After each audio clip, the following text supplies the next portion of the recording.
Okay, for more on this, I'm joined by Atiba Mayjun from the Mayjun Group. Welcome to Biz Asia America. Good to have you. We don't talk about how much money politicians raise, but I hate to say it, but it's a big part of what happens here in D.C. that we don't talk about probably enough, but it also motivates politicians to do one thing or another because they could raise their profile with whichever organization they're with so that they can raise more money. It's true. You mentioned Senator Ted Cruz. It seems like a spoiled child was able to raise his voice loud enough and get people to give him money. This whole political process that we just saw with the government shutdown, it's sad to see that it took this for the fundraising levels to get to where they are, but it also brought greater awareness, I think, of Americans to the fold in terms of how they can impact this process. There's something I'm confused about because we talk about limits on how much money you can give. For a Senate campaign, for example, most individuals are able to give $2,500 if you're married a little bit more to a Senate campaign. How are they raising millions and millions? Is it all from individual contributions or is it from large organizations who give large lump sums? Well, there are large organizations and there's some laws that have been put in place that allows these organizations to give more money. But in terms of with the individuals, there's also individuals, their friends, their family members, who they're able to give this money through you in that way. So we've seen for a long time that political fundraising has reached astronomical levels. I mean, we just look at the 2012 election, over $1 billion was raised to run for president of the United States. I mean, it's just an amazing number. Now, for Senate campaigns, for the House of Representatives, they're usually from one party or another, two major parties, Democrats and Republicans.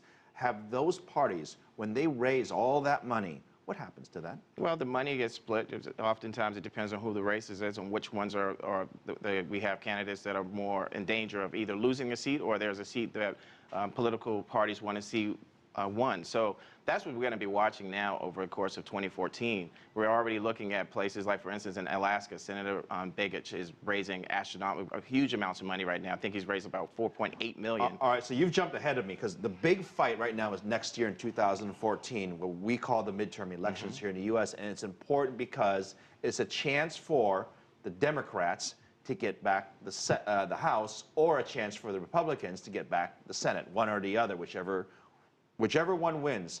All this money that's raised is all going to be used for that big fight come next November, right?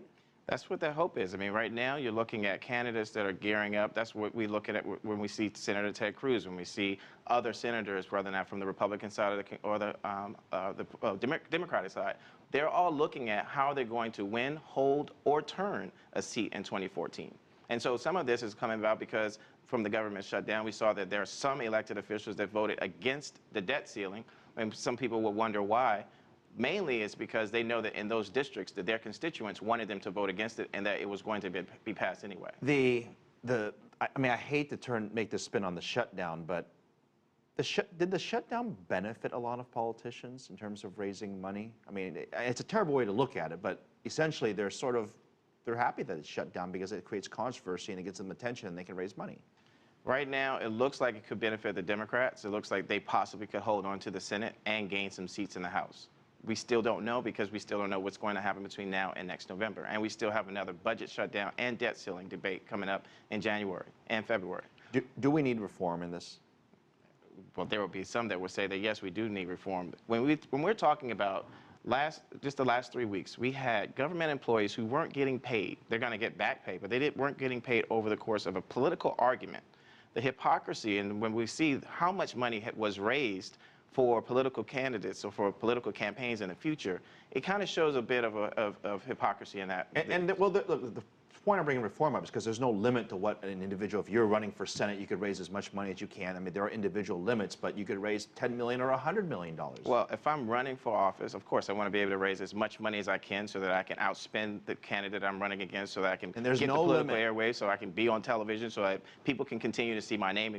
And there's no limit on that in terms of how much you can spend. If there's one thing that you would change about the political process in terms of financing and the raising of money, what would that be? I don't know if it would be spending, but in some way it would be in terms of reeling in the process so it becomes more responsible for the voter, to the voter. Is it not responsible now? It's not right now because there's so much that you can do when you have a lot of money when you spend. You can craft a message to say what you wanted to say, even if it's not the truth. I mean, just on a more personal, so there's a big election here in Virginia, and you see the ads of one side versus the other. I mean, they're horrible. They say bad things about each other, and I always wonder, does anyone check to make sure that the facts in these ads are correct? Who does that? That was so funny watching this when President Obama ran against Governor Romney in this last election. You kept hearing fact checkers, and there were some things that the president said that the Republican side said, well, this is not true. But how do we know unless we fact checked ourselves? Unless we look at this ourselves, we continue to just rely on what we see and what others are telling us. How do we know whether or not it's true or not?